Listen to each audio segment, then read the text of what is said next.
Bonjour à tous, c'est Chronio d'Atlas, j'espère que vous allez bien.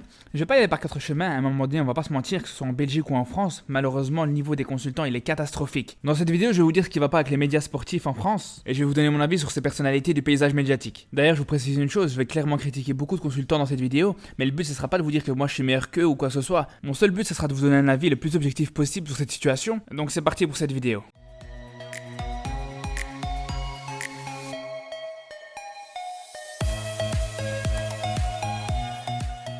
Déjà, la première question qu'on peut se poser, c'est qu'est-ce qui fait qu'un journaliste sportif est bon ou mauvais? Et moi, je pense que la première chose qui est importante, c'est la passion, tout simplement. Et quand je parle de passion, je parle pas forcément d'un enthousiasme positif. Après, bien sûr, tu peux faire ressentir ta passion en parlant de football de manière poétique, avec des cœurs dans les yeux, comme le fait un peu Willow. Mais tu peux tout autant parler avec passion, mais de manière un peu plus sanglante, en crachant même presque sur ce sport, comme le fait Romain Molina. Pourtant, on peut dire qu'il est tout autant passionné que Willow, et peut-être même plus. Mais il aime tellement ce sport qu'il va vouloir le défendre avec une grande rage. Et je pense que dans un cas comme dans l'autre, ils font vraiment ressentir cette passion. Et pour moi, c'est quelque chose qu'on doit retrouver chez tous les consultants qui parlent de football. Parce qu'à un moment donné, quand t'as la chance de faire ce métier, t'es aux premières loges. Donc si c'est pas toi qui va faire ressentir cette passion au spectateur, c'est qui va le faire? Et c'est ça qu'on peut reprocher à un gars comme Pierre Ménès par exemple. Quand tu le vois et que tu l'entends parler dans son émission, t'as l'impression qu'il s'ennuie plus qu'autre chose. Et c'est dommage parce que justement à côté de lui il y a quelqu'un de très passionné comme Habib Bey. Et donc ça aurait pu donner des débats très chauds entre deux. Mais on va pas se mentir, c'est très rare de voir Pierre Ménès dans un débat passionné où ça parle de football et pas d'affaires extra-sportives. Après je vais pas vous mentir, je vais pas vous dire que je regarde toutes les émissions, c'est quelque chose qui m'intéresse de moins en moins et je me contente de plus en plus des extraits qui ressortent sur internet seulement. Mais tout ça pour vous dire que quand tu vois Pierre Ménès à la télé, quand ça parle de football, c'est plat, t'as l'impression qu'il est juste là pour faire sa prestation et prendre son salaire, c'est tout. Mais pourtant, quand ça s'écarte du foot et que c'est pour faire le clown, c'est le premier à se donner en spectacle. Après, la deuxième qualité pour un consultant qui parle de foot, c'est tout simplement l'objectivité. Parce qu'il faut faire attention, quand je parle de passion, il faut quand même rester mesuré. Tu peux tout à fait être passionné, mais tu dois rester professionnel et garder ton objectivité. Parce que si on prend par exemple les matchs du Paris Saint-Germain quand c'est Jérôme Rotten qui commente, t'as l'impression d'entendre un ultra du PSG qui parle. Alors bien sûr que c'est des matchs de Champions League et c'est normal qu'il montre sa préférence pour un club français, mais des fois c'est limite s'il va pas insulter le joueur adverse ou un arbitre, faut pas déconner. Après, tu peux ne pas être objectif et assumer clairement ton manque d'objectivité tout en restant respectueux et professionnel. Et pour moi, le meilleur exemple dans ce cas-là, c'est Omar De Fonseca et son amour pour Messi. Même si on va pas se mentir, dans ce cas-là, on a une grande part de second degré quand même. Ensuite, on va continuer avec une qualité qui est aussi très importante, c'est tout simplement les connaissances en matière de football. Et là, souvent, on est très déçu par le manque de connaissances. Déjà, si on reprend l'exemple de Pierre Ménès, comme j'ai dit, il a en face de lui quelqu'un comme Habib Bey. Mais pourtant, quand tu vois les émissions, on n'est pas dans un rapport de débat avec des arguments, contre-arguments, etc. On les voit juste parler de chacun à leur tour, quasiment sans aucune interaction. C'est limite si on oublie qu'ils partagent la même émission. En fait, à chaque fois qu'on voit des vidéos avec Habib Bey qui fait un constat ou un coup de gueule, juste après, on a un blanc, comme si personne n'osait lui répondre. Après, je veux bien que c'est quelqu'un qui sait de quoi il parle, mais il est pas infaillible non plus, des fois il peut dire des bêtises. Et quand je vois que dans ces cas-là, personne n'ose le contrer avec des arguments, je me pose vraiment des questions. Mais bon, dans le genre incompétence totale, je pense que c'est très difficile de faire pire que Pascal Pro. Déjà, lui, je précise une chose, c'est qu'il y en a beaucoup qui pensent que c'est juste un journaliste qui a rien à voir avec le football à la base, alors qu'avant tout, il est justement journaliste sportif. Il a fait plus d'émissions de football qu'autre chose, sans oublier qu'il a même fait partie de la direction de Nantes il y a quelques années. Et quand tu vois quelqu'un comme lui qui a été aussi longtemps dans le football qui te lâche ça, de Thomas Tuchel d'installer ce fameux 3-4-3 dont on vous parlait dès qu'on a su que Thomas Tuchel était en Peut-être pas 3-4-3 parce que là tu joues qu'à 10. Ouais. 3-5-2.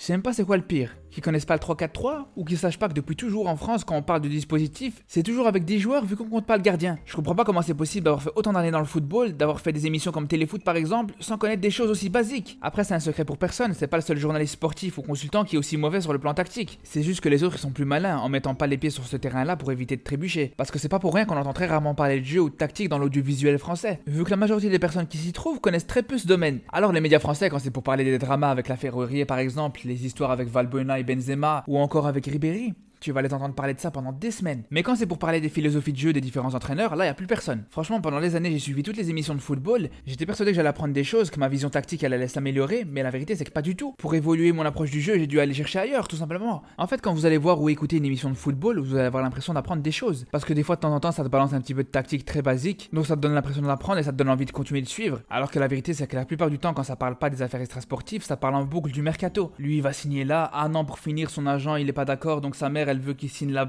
Un an pour finir, il y a un démenti, c'était juste une rumeur. Ah, mais qu'est-ce qu'on s'en fout de tout ça? Moi, j'ai remarqué un truc, c'est qu'il y a que chez nous en France ou en Belgique aussi, c'est la même chose. Que tu vas entendre que les fans de foot, c'est considéré comme des beaufs. Mais c'est pas étonnant quand tu vois les personnes qui nous représentent à la télé et les sujets qui sont abordés, c'est normal. Parce que quand tu vas partout ailleurs, que ce soit en Angleterre, en Italie, en Espagne, en Amérique du Sud, en Afrique et même en Asie, bah quelqu'un qui aime le foot, il sera pas considéré comme un abruti comme ici. Après, c'est vrai qu'il y a quand même des pays où ce que les fans de foot sont considérés comme des voyous. Mais bon, ça c'est un autre débat, j'en parlerai une prochaine fois. Après, pour moi, la qualité qui est vraiment indispensable et peut-être la plus importante chez un consultant qui parle de foot, c'est tout simplement sa qualité d'analyse. Et là, dans ce domaine, on a un champion, c'est Dugarry. Et franchement, je vais même pas vous parler de ses pronostics, parce que c'est vrai qu'il y en a beaucoup qui se moquent de lui parce qu'il avait dit que Liverpool se qualifiera pas contre le Barça, ou qu'il croyait pas en Lucas avant le match contre l'Ajax. Mais on va pas se mentir, c'est quand même quelque chose que tout le monde pensait, donc on va être de bonne foi. Et je vais même être encore plus gentil, je vais même pas parler du fait que quand il était jeune, il considérait qu'il avait le même potentiel que Zidane. On va dire qu'à cet âge-là, on le connaissait pas encore, donc on peut admettre encore ça. Mais ce que je lui reproche vraiment, c'est ses capacités d'analyse, parce que c'est un truc de fou à quel point le mec il peut te sortir des stupidités. Et je vais juste prendre un exemple. Au mois de février dernier, pour le dernier match de Champions League du Barça contre Naples, je me souviens Busquets, il avait fait un match de fou, il était vraiment propre, c'était un de ses premiers matchs depuis longtemps qu'on n'a pas vu à ce niveau-là. Et là, tu vois qu'après le match, Dugarry il dit que Busquets c'était dégueulasse et qu'on leur a dit son père qui jouait. Alors qu'au final, l'Espagnol il a été élu homme du match. Franchement, je comprends pas comment on peut être aussi incompétent, c'est un truc de fou. Parce que pour dire des trucs comme ça, soit il est complètement débile, soit pendant les matchs il joue à Candy Crush sur son téléphone, c'est pas possible. Enfin bref, je me suis rendu compte en faisant cette vidéo que ça serait intéressant aussi qu'une prochaine fois je fasse le même genre de vidéo en vous disant quel youtubeur je verrais bien à la télé en tant que consultant.